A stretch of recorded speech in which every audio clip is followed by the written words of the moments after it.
राधे राधे गुरुजी। जी हम बहुत दूर से आए हैं, सोचा नहीं था कि आपसे ऐसे आपका दर्शन मिल जाएगा। बहुत दूर मतलब बंगाल से है। और अच्छा, बंगाल हमें से लगा एलियन तो नहीं हो। हाँ।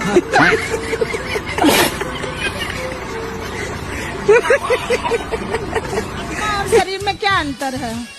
शरीर मोबाइल की तरह है, आत्मा सिम कार्ड की तरह है। जैसे मोबाइल अलग है और सिम कार्ड अलग है।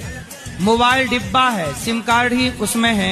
ऐसी शरीर डिब्बा है आत्मा के बिना। आत्मा की सिम कार्ड हट गई तो जिंदा आदमी फिर खत्म।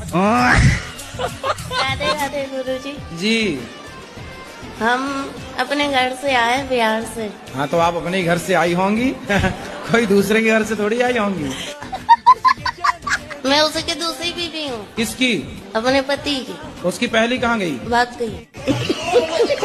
कितने साल के पति? वही 40 का होगा, बुढ़ा लगता है। होंगे बाल बच्चे? अभी नहीं हुए आपके? नहीं, 50 साल की एज है, अब 6 साल हो गए शादी को। आपकी एज 50 साल की? नहीं, पति की 50 साल की है। आप पति पता, और आपकी? 30 साल है मेरे। तो 20 साल बड़े पति से काहे, मतलब पुरुष से काहे ब्याह किया? जल्दीबाजी में कर लिया था।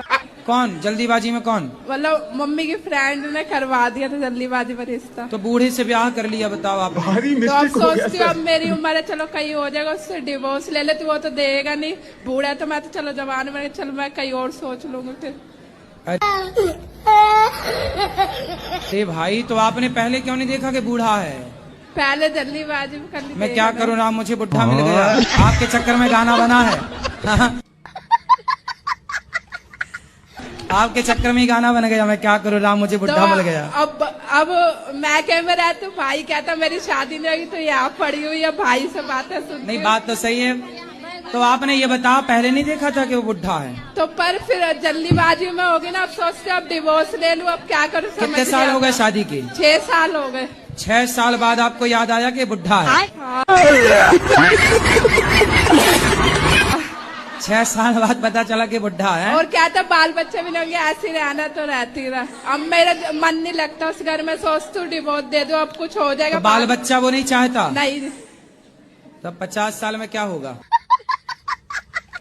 अब वो कहते ना तेरे शौक पूरे कर सकता मैं। हाँ, तो 50 साल का बुढ़ा तो थर थर खुद कांप रहा होगा। वो का शौक पूरा करेगा? ज्यादा खर्चे होते तो हाथ उठाने को दौड़ता फिर। अरे बोल देना, बढ़ो, चुपचाप बैठे रहो। हाँ मैया।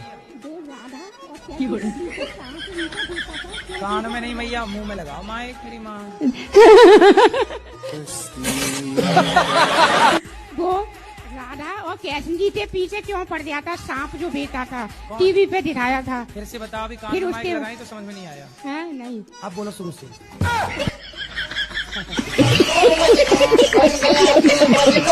भैया बोलो, क्या प्रश्न है आपका? कृष्ण और राधा के पीछे बहुत पड़ गया था सांप। है? कान में नहीं लगाते मेरी माँ। गुरुजी एक बार भजन गा दो मेरे साथ। कौन सा? वो वाला, फिर से कहो कहते रहो, वो वाला। प्लीज ये तो आपके पति कहेंगे आपके लिए। गुरुजी एक बार आप मेरे साथ गा दो। हैं? एक बार मेरे साथ नहीं, हम गा दो। क्यों कहेंगे? ये तो पति का अधिकार है। तो पति से बोल दो, वो गाएंगे। तो पति से बात कराओ। ए भैया, गाना वाना सीख लो, गुटखा खाने वाली पत्नी को खुश रखो। हेलो गुरुजी। बोलो इनको। फिर से कहो। अरे शुरू का तो करो पहले। मिस्टेक हो फिर से कहो, बाद की लाइन है। शुरुआत करो। क्या है? खूब लगते हो। लगते हो कि लगती हो? लगती हो। हाँ। हाँ। गाओ अच्छे से। अबे जल्दी बोल। लगती हो। क्या लगती बड़ी हो? अच्छी लगती हो। अरे अच्छे से गाओ, ऐसे नहीं। क्या खूब लगती हो, ऐसे गाओ। बड़ी खूब लगती हो, सुंदर लगती हो। मेरे ससुराल से फोन आया मेरे पति का, मीठी मीठी बातें कर रहा था, आ जाओ घर, मैं तुझे लेने आ रहा हूँ। मैंने बोला मारोगे तो नहीं? कि नहीं मारूंगा कसम से। ऐसे बोल बोल के लेके चले गया और दूसरे दिन हमको मारा। हमसे क्या प्रश्न करना है ये बताओ। हमसे क्या पूछना है ये बताओ। सर अभी तुम्हारी सास, तुम्हारा ससुर, तुम्हारा पति, तुम जानो, हमसे गुरुजी, क्या आप पूछना ही बता दो बताओ। हमको कौन सा रास्ता चुनना चाहिए, मैं का या ससुराल? तुम्हारे घर का रास्ता इस तरफ से किस तरफ से बताओ? बाड़मेर। हाँ तो सीधा वहीं जाओ। तो राजस्थान का रास्ता है, यहीं गोवर्धन के बगल में राजस्थान लग जाता है बॉर्डर, वहां से। अपन पता नहीं ना कहाँ से टिकट लेना है, पता ही नहीं है। पढ़ी लिखी नहीं हो क्या? पढ़ी लिखी होती तो यहाँ थोड़ी होते। राधे राधे गुरुदेव। आराम से, माइक ना फाड़ दो। आप के चरणों में मेरा सहस्त्र प्रणाम जी। मैं दिख रहा हूँ आपको? हाँ हाँ, गुरुदेव एक आशीर्वाद दे दो खुश रहिए। कि 11th पास हो जाऊं बस। गुरुदेव मेरी बहन है, ये भी पूछना चाहती है। राधे राधे गुरुजी। राधे राधे। मेरे चरण, आपके चरणों में मेरा कोटि कोटि प्रणाम। महाभारत कथा सुनते हो? मैं थोड़ी थोड़ी सुनिए, मैं इतनी नहीं। दुर्योधन ने द्रौपदी को की सभा में कपड़े उतारने के लिए बोला था। दुर्योधन एक नंबर का गलत व्यक्ति था और पांडव सही थे। ये बताओ दुर्योधन अच्छा था कि पांडव अच्छे थे? दुर्योधन। गुरुजी हमारे जो मित्र हैं सब कोई गंदी गंदी बात करते हैं गुरुजी। दोस्त नरक जाएंगे, तुम ना जाना। और गुरुजी कभी कभी हम भी कर लेते हैं। हाँ तो गुरुजी ऐसी स्थिति में अपने मित्रों का साथ छोड़ना होगा हमें। इसी व्यवचार के चक्कर में रावण की लंका जल गई। जी गुरुजी। तो तेरा क्या होगा रे कालिया? राधे राधे। मुझे पूछना था, जैसा कि आप सुबह वहाँ पर हमको बोल रहे थे कि मुर्गा ये सब नहीं खाना चाहिए। हम लोग के शरीर में भी भगवान रहते हैं। हाँ। तो हम लोग जो मुर्गा खाते हैं तो भगवान चाहते होंगे तभी ना खाते हैं। अच्छा, तो आप कभी अपने आप को जंगल ले जाओ और अपने आप को शेर के हवाले कर दो, शेर आपको खा जाएगा। और ये मान लेना कि ये भी भगवान करा रहा है। मैं अब आपको देखती हूँ हंसने के लिए। राधा राधा बाबा। हाँ बाबा। मैं भी हाथ लाई हूँ बाबा। अच्छा बाबा।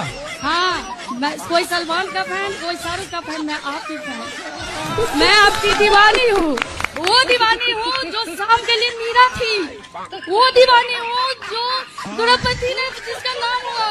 वो दीवानी हूँ मैं। मेरे पति 12 साल पहले मर गए। मैं पहले कपिल का शो देखती थी। पहले मैं तारक मेहता का उल्टा सपना देखती थी हंसने के लिए। मैं अब आपका देखती हूँ हंसने के लिए। मैं वो हंसती हूँ जो मेरा हार्ट ठीक हो गया, मेरा दिल का बीमारी ठीक हो गया। मैं इतनी खुश रहने लगी कि आज इतनी सभा में कोई मुझे सुहागन न समझे, ऐसा हो ही नहीं सकता। मैं एक विधवा होकर आपकी दीवानी हूँ और देखिए हो गया। चलो आपके हंसने से आपका इतना ही नहीं प्रभु, इतना ही चमत्कार नहीं है, ऐसी ऐसी चमत्कार है जो मैं बताऊं तो पूरे आपके दीवाने हो जाएंगे। कौन है? मेरे पास पैसे नहीं है, कहाँ मैं से आती रानी हैं? की तरह दिखती हूँ, आपकी दीवानी हूँ। सिर्फ आपकी दीवानी हूँ। मेरे गाना दिल में बसते हैं। मैं पहले श्रृंगार नहीं करती थी तो कुरूप लगती थी। जब आपने एक रोज आरती में कहे मेरे प्राणपति, सबके प्राणपति, याद है आप एक रोज टीवी में बोले आज थे? भी बोले थे भगवान आज सबके भी? प्राणपति हैं। सबके प्राणपति। उस दिन से मैं बोली मेरे तो कान्हा भी पति हैं, क्यों ना उनके लिए श्रृंगार करूं, उनके लिए सजूं। और आज देखो वृंदावन में ऐसा कोई जगह झोली ना फैलाए जहां मुझे सिंदूर न मिले, सिर्फ आपके लिए, क्योंकि मैं आपकी दीवानी हूँ। मेरे कान्हा आपके रूप में मुझे दिखते हैं। एक बेटे को पता चला कि मेरी पत्नी तलाक की तैयारी कर रही है, तो चुपके से बेटे ने कहा कि पत्नी करेगी तो पत्नी आधा ले जाएगी। तो बेचारे बेटे ने सारी संपत्ति किसे दे दी? माँ को। और माँ को दिया तो माँ भाग गई। अब कर लो भरोसा, कलयुग तो आज उल्टी गंगा बहा रहा है। उसकी पत्नी भी फिर चली गई और माँ भी गई, 2 ही दिन से गए। धोबी का कुत्ता ना घर का न घाट का।